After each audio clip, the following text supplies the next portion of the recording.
order to begin creating your Schoology assessment, you are going to click into the course that you would like this assessment to be created in.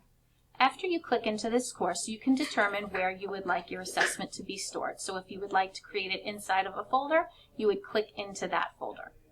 To begin the process, you're going to click on your Add Materials drop-down, and you're going to look for the option for adding an assessment. Once you have the new window open for creating your assessment, you are going to come in and you are going to give this a name. The next option is going to be to select a due date.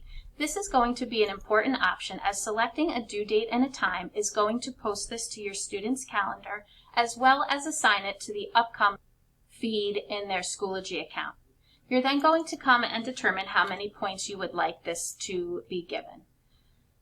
The submissions category by default is always going to be disabled. In order for your students to be able to take this assessment, you are going to need to change this option from disabled to enabled, which means that when your students click on this, they'll be able to submit their assessment, or enable until, meaning that your students can take this assessment until a specified date and time.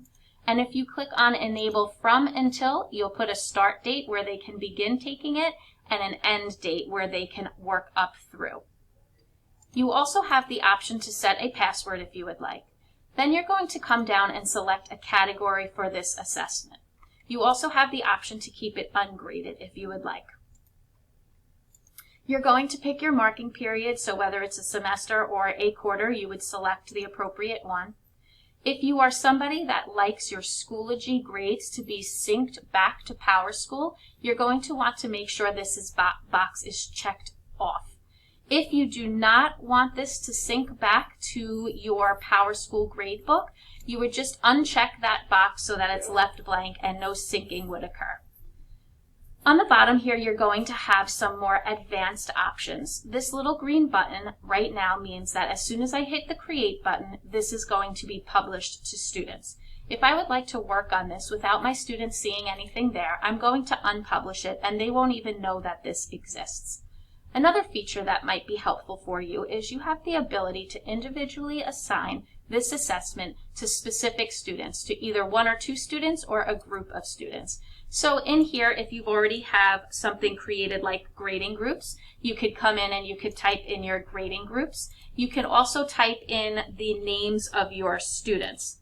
So if you have a student in the class that you would like this to only go to, you could type in that student's name. Once you're finished filling out this window, you are going to click on Create, and it's going to bring you to a new page in Schoology where you're going to be able to start developing your assessment. You'll see a few tabs up top where you'll be able to walk through the setup of your assessment, creating questions, where you would see grading from, live progress of your students working on this, and any reporting.